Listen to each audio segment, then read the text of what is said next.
afternoon, everyone. Thank you for being here to celebrate the members of our graduating class who have worked hard since 2011 to get to this day. Before I begin my comments, I have to give you some personal background. I'm on my way to becoming a historian. I'm fascinated by the influence of the past on the present, and I find value viewing life through the lens of history. That will explain the historical allusions made throughout these remarks. Thank you in advance for your indulgence. It is now 2017, and we are about to leave Greenwood. It is also the year of our country's 150th birthday, the anniversary of a reluctant union of British colonies that turned out pretty well. In honor of these two celebrations, I'm going to look back at the history of both the class of 2017 and of Canada. And at the end, I'm going to leave you with a message that I hope you all, everyone in this theater, will be able to take with you when you leave here today. 1867 was a time of political turmoil in the US. It had just emerged from 5 years of bloody civil war that ended with the assassination of its president, Abraham Lincoln. In the wake of these events, discussions and negotiations led to the uniting of the colonies of British North America into Canada. Similarly, from 2011 to 2016, after the tumultuous years of elementary, middle, or a little bit of high school, through discussion and deliberation, each of us decided to come to Greenwood, to come together. Greenwood has given us the opportunities we needed to be our best selves. By trekking and paddling through the Canadian wilderness, we have learned perseverance and the power of positivity.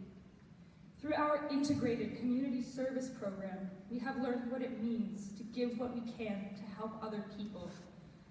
Through the trips we took to places like Costa Rica, India, France, and Washington, D.C., we learned to be open to social possibilities by bonding with people who were formerly strangers. I have learned much from my classmates. Your ability to coexist and cooperate despite being very different, and the loyalty you have shown to one another is inspiring.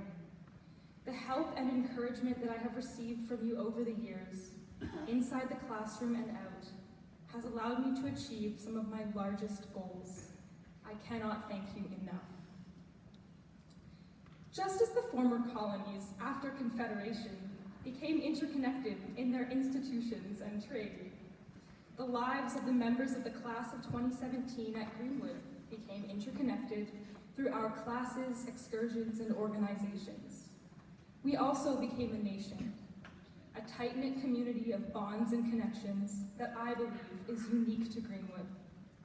Our community has supported and cared for us all, giving us the courage to step outside our comfort zones. Canada would have amounted to nothing without its early leadership.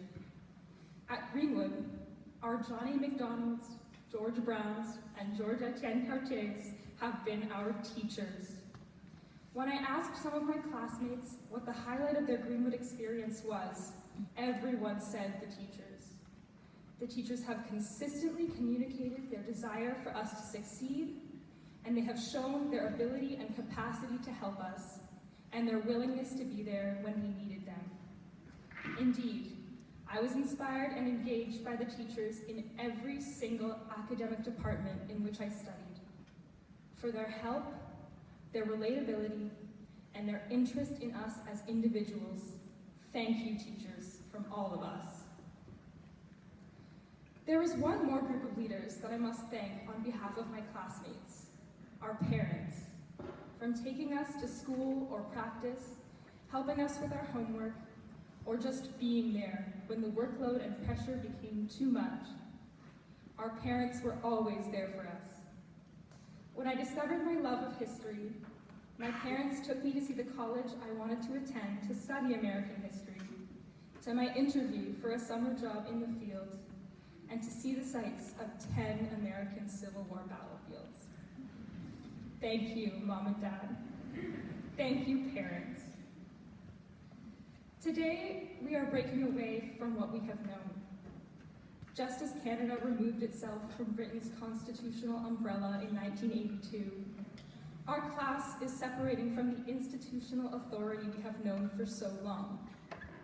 But a lot of us have mixed feelings, just as there were mixed feelings in Canada in 1982 about legal separation from Britain. This is the beginning of our becoming independent adults. Scary, but right. Parents, teachers, and staff at Greenwood, please know that as we move towards independence, we will remain a part of the nation of Greenwood, just as Canada maintained its British conventions and connections. We will take with us the lessons learned at Greenwood: perseverance, the belief in a positive attitude, the desire to help people, and an understanding of the importance of community. Many Canadians in 1982 were reluctant to lose the familiar. They were resistant to change. But with new autonomy and more choice, Canada's future was bright. The same thing is happening to us here today as we graduate from Greenwood, and that truth is both beautiful and exciting. Now for a story. In March, my parents took me to see the Ronald Reagan Presidential Library in California. There, they had a replica of his Oval Office, and on his desk was a plaque that read, "There is no limit to what a man can do or where he can go if he doesn't mind who gets the credit." School so far, from kindergarten until now, has been different from President Reagan's message. Each of us received individual credit for our work, marks on our report cards. This system engenders self-reliance and self-motivation and reinforces the drive we have as human beings to be the best that we can. But as we leave today to achieve our goals, whatever they may be, we are not just working for ourselves.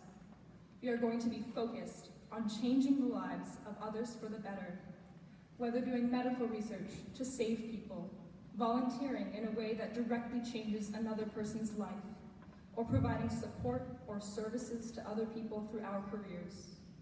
Let us remember that it is our actions and the effects that they have on other people that truly matter, rather than who completed them or the fact that those accomplishments get added to our resumes.